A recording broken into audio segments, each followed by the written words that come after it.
Ben's my pimp now. I was mid-20s and they're gathering footage, so it's a bit of a party and it was great fun.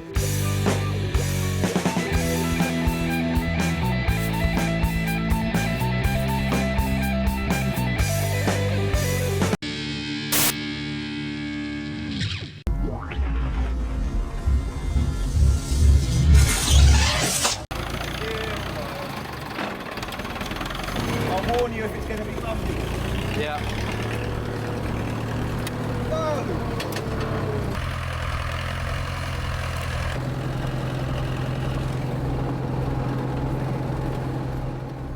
At the beach. What's the forecast saying? Say yesterday, last night. You're going to be watching Windsurfing.TV.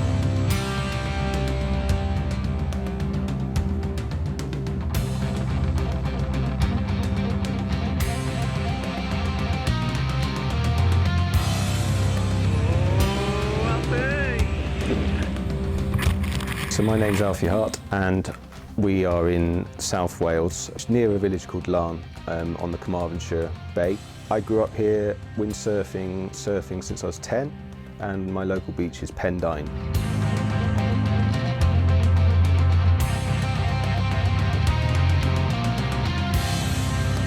When I was 11, 12, I managed to have some beginner gear and learn on the estuary here in Larne and taught myself really. And by the time I was 15, I was into shortboarding and my parents bought me a handycam. I used it as an improving tool really, and then when I started coaching windsurfing I used to use it to video people, and so because I'd obviously benefited from seeing myself windsurfing. And then I was using it, I was at university, we were making films of ourselves and I was just playing with it, and I had an editing box so I could you know, make little films. They're very, very basic compared to what we have these days. You know, you had to actually sort of pause everything and then find the next bit of footage you wanted to play and then play it with a CD player mixed in, and if the cut went completely wrong you had to start again because you had like one chance to do the edit. I'm going to go sailing. Yeah, what are you going for? A couple of cutbacks, a few aerials off the lip, a couple of tabletops, one-handed jump if I can get on, and then if we're really feeling lucky, I'll go for a double backflip. It was a hobby basically, and then I remember my last year at university a friend had Movie Maker on a computer and I had a load of footage from a recent windsurf session and I sat there in the afternoon on his computer on Movie Maker thinking, oh my god, this is so easy. I could definitely do this in the future. Just as an idea, just thought maybe it's something in the future I could do. This was early 2000s. I've been coaching for a while and I thought, what am I going to do? And I sort of had an idea to set up a film business. And so I got cameras, got all the gear and started traveling around filming surfers, windsurfers, kite surfers. And by doing that, after a year or so, I'd met people who would commission me to go on the Windsurf World Tour and start filming the world's best windsurfers. So it's a dream job for me, having grown up windsurfing.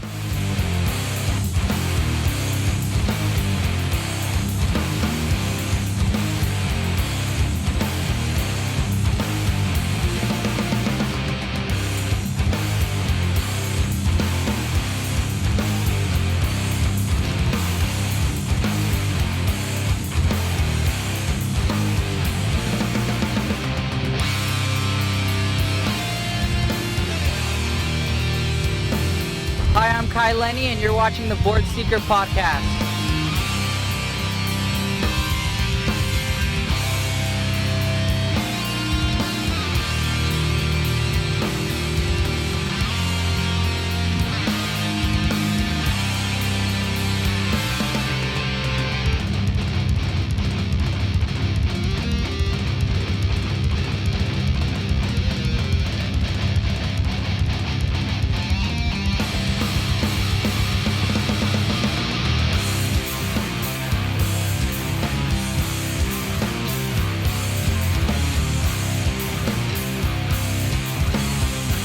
I'd say after about 5 or 6 years of filming on the tour, which was a dream, and it was all a bit of a blur, and I was kind of, at the beginning it was quite I was mid-20s and I didn't have a laptop with me, so I was just there gathering footage, so it's a bit of a party and it was great fun.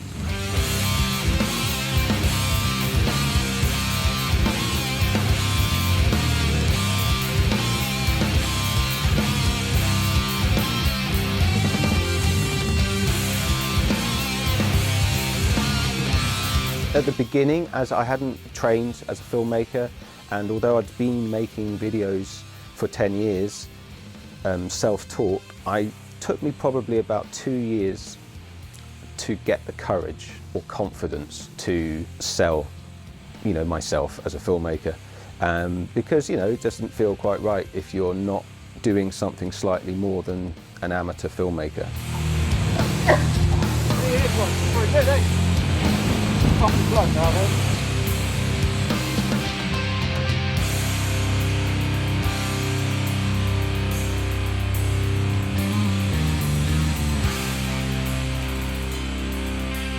My first event was an indoor event in Belgium, and I was there for a weekend and I filmed diligently and I came home and I edited this movie. I just did it in my style.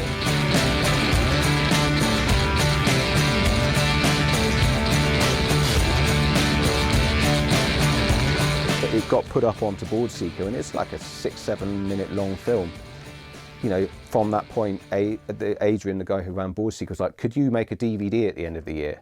And so I was like, well, I don't know, I've not really done this before. That felt like a bit of a level push, but I was kind of like, well, if you don't say yes and have a go and have some confidence in yourself to do it, you're never gonna know. So we filmed all year knowing I was gonna have to edit this DVD at the end of the year, and we got to October and I spent 50 days, I think it was, every single day editing at home, just editing. I made 24 sections for this DVD, and then we had a guy in London and we were taking tapes down to London and quality control, coming back, re-editing stuff, doing it. And going through that process gave me a lot of confidence. So that was a big, okay, I can make a DVD or be part of the process of making a DVD. And then another big one was a guy called Dan Vanderbosch, who was a producer on a Pimp My Ride, was a windsurfer, and he came out onto an event and helped me make a more documentary style show where we semi-scripted things and we kind of had sections and we linked from one section to the next. It's rocky, it's wavy, the wind's pumping. Guess what? We're in Pozo, baby! He was a big advisor for a year or so, and helped me get a style of creating simple cuts, simple links, but making it flow. Look, there's obviously a bit of woodworm going on, because that's a bloody mess, that is. These are 1 hour tapes, so you'd capture 15 minute, 15 minute, 15 minute, 15 minute. But Cape Verde, that would have been Cape Verde, I don't know what year that is. Oh look, there you go, 07 to 08. That must be Cape Verde 08. But I mean, this is the raw backup.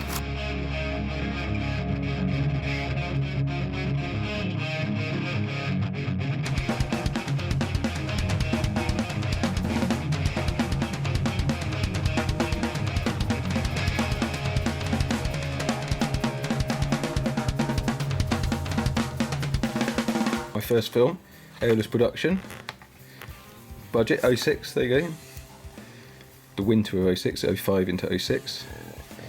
And then we did the Windsurfing annual, which is what I was saying about how you're going to make a DVD. Tonky Fans on the cover, and it was and basically it's a double disc. Yeah. 25, it's like 24, 25 locations. And also it's just before YouTube, and so at the time you could only get like 10-second clips on the internet, but literally as I started, you could start to very small flash files. You could put like a 2-minute video on or a 5-minute video on, and so I was able to start editing in my style, and I'm very much a believer that everyone has a style of editing and that you shouldn't try and copy others. Particularly, you should try and just go with your style, evolve it, and hopefully people will appreciate your way of editing. And that's evolved into a form of video journalism. So I've kind of described myself, once I got into the industry, as the video journalist of windsurfing, where I'd turn up and I could report on an event that day and make a quick edit at the end of the day, amongst other things, but that was my definite skill.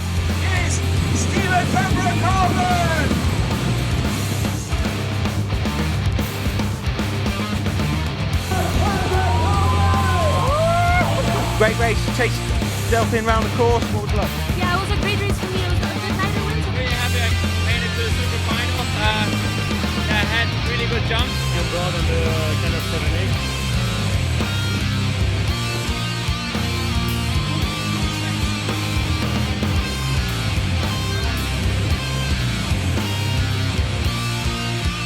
But then it got more serious, and by 2010 I was making 100 films a year, and I was really just being a filmmaker. And then it kind of stopped. There was a change of situation, the commission changed, and I found myself being a bit more of a freelancer. And the British windsurf tour was something I'd been going to regularly, but I hadn't been joining in. I'd just been filming, and so the guys there were like, "Hey, I'll bring your gear, you should join in, do some competition." And so I'd found that period of watching the world's best had really improved my personal level, because I'd obviously I'd been watching frame by frame the best guys in the world, and it's the ultimate educational tool of sort of learning. And I was finding my own sailing was getting much better, particularly wave riding. I'll find a way to let you know. With you I'd like to take it slow.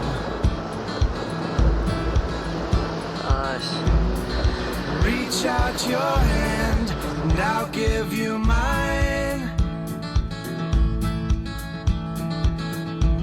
What's mine is yours.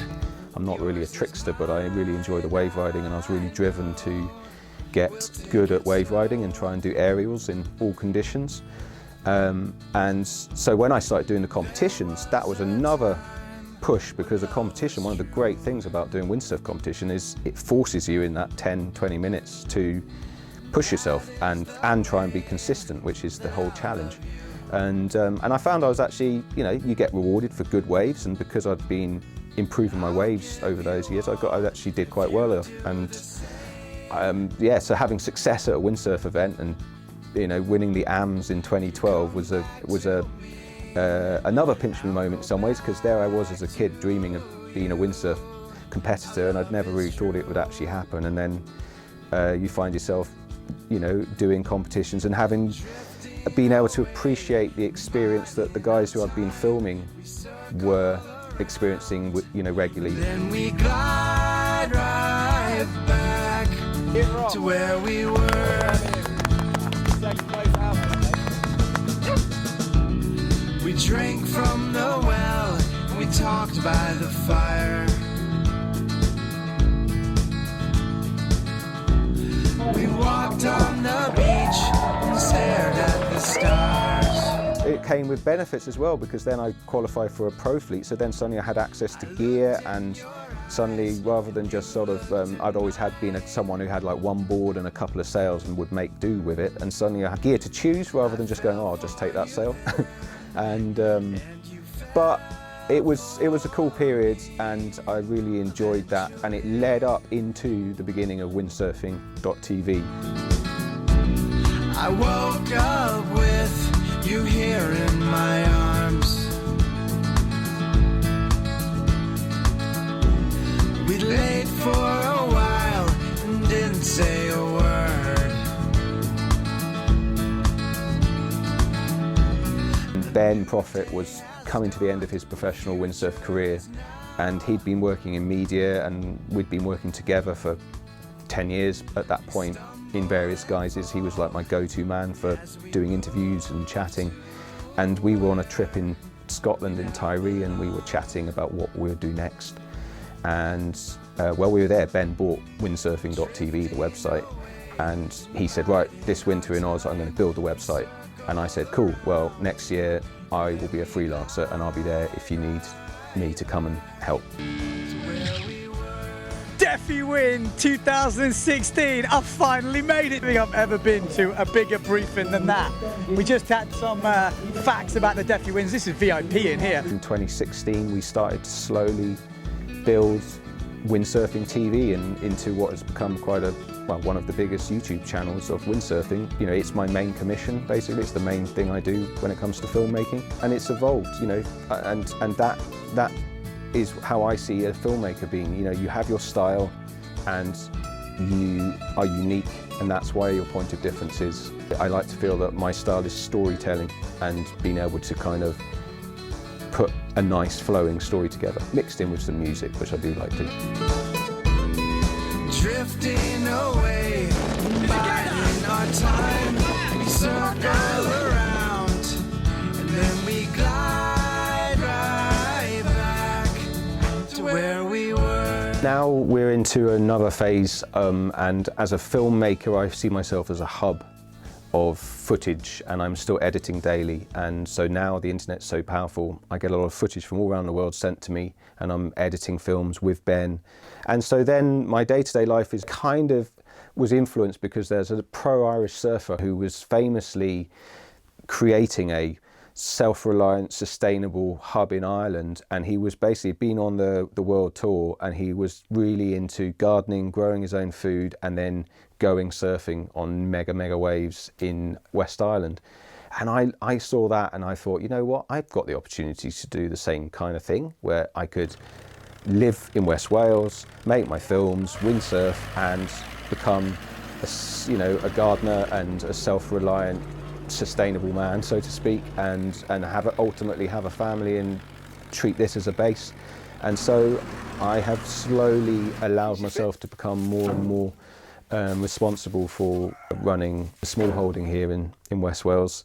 But I love it, you know, it complements what I do really well, and I think it's really important I'm bringing my daughter up with the knowledge of the basic elements of life, you know, air, earth, fire and water, and being able to teach her those basic elements of living, which you can only really do if you're growing food and, you know, burning wood and appreciating how energy is, you know, produced and all those type of things. So it's an important part of my life now.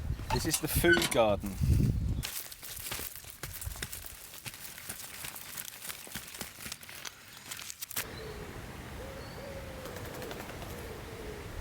Sycamore trees that are coming up here, and what we do are planting. We're planting trees. On the outside. Oops, crushed that one. You can be pretty firm with them. Just when it's nice weather, there's generally not wind, so you're busy around the farm, chopping trees down, moving woods, gardening, growing your own fruit and veg. But then when it gets windy in Britain, quite often comes with rain and wet weather, so then you don't want to be doing those jobs out and about around the farm, so you get in the van and you see where's good and you go and chase forecasts. And Newgale is one of my favourite spots. It's just a really consistent place.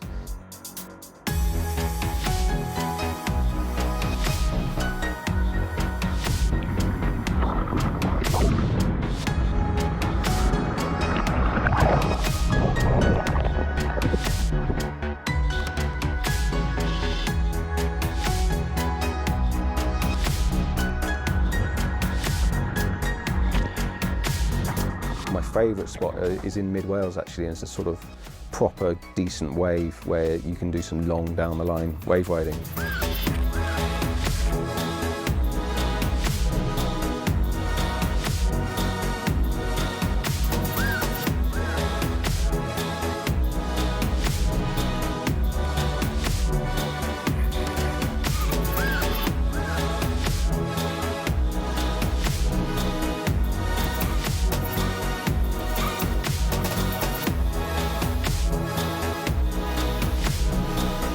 It's a cool scene in West Wales. It's kind of, ebbs and flows, and you know, I've grown up here and was a Grom, and there was a whole load of pros in the 90s and people around, and then it kind of died away a bit. Kite surfing was popular, and now it feels there's a real mixture of people winging and people windsurfing and people kite surfing, and a few new faces, a few young people in the area, so it's quite cool to be part of that.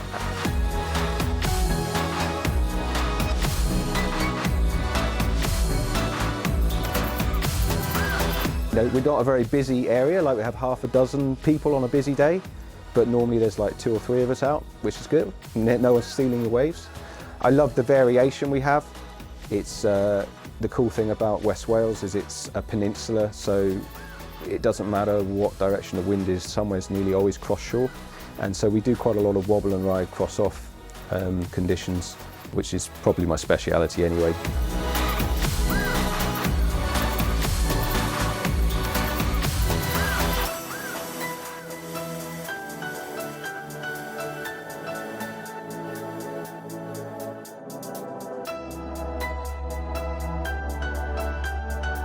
When Ben and I get together, we're really quite focused, and so when we've been at events in the last 5 or 6 years doing Windsurf.TV, we're really trying to maximise our time together and maximise the opportunity. So even if there's no wind, we're coming up with ideas of challenges or interviews or so on.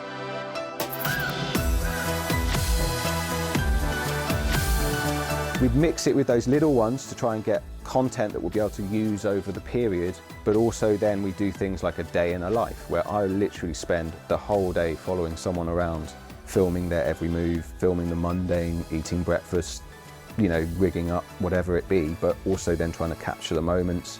And one of the films with Geordie Vonk, you know, I was doing a day in the life with him, and it's just classic, you know, I'm following him and I'm chatting to him on the beach, and his mast snaps mid-slalom event on the beach, because when masts get hot they sometimes snap. So I was just filming, and just, you know, because I'm filming so much that day, I happened to capture that moment of the day where suddenly his sail just broke in two and he had to kind of suddenly start rushing around rigging it up, and stuff like that's kind of, you know, shows the reality of what being a windsurf competitor is about, unforeseen stuff happening. And that's been our style with Windsurf.TV, try and film the reality. We're not trying to stage stuff, we're just trying to make sure that you get an idea of what it's like to be a professional windsurfer, basically.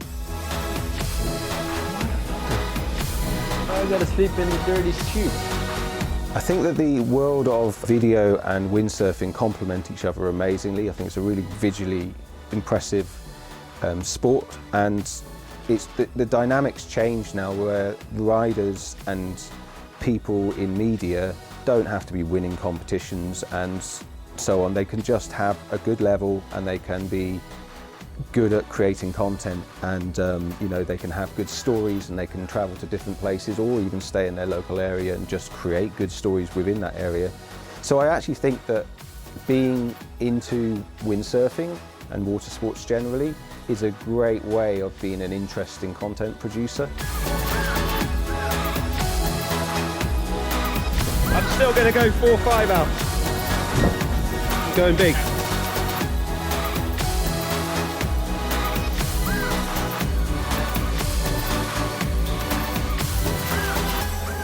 Simple thing, the guy Dan van der Bosch taught me. Films need a beginning and a middle and an end. And if you can define the beginning, the middle and the end, you're starting to get something that people will watch.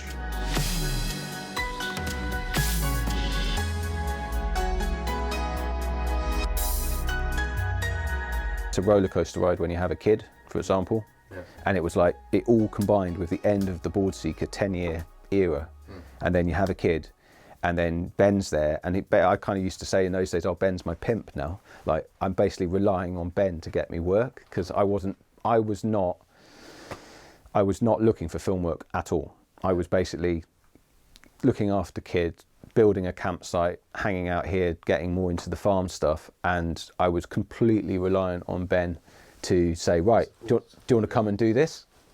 And so he was my pimp in many respects.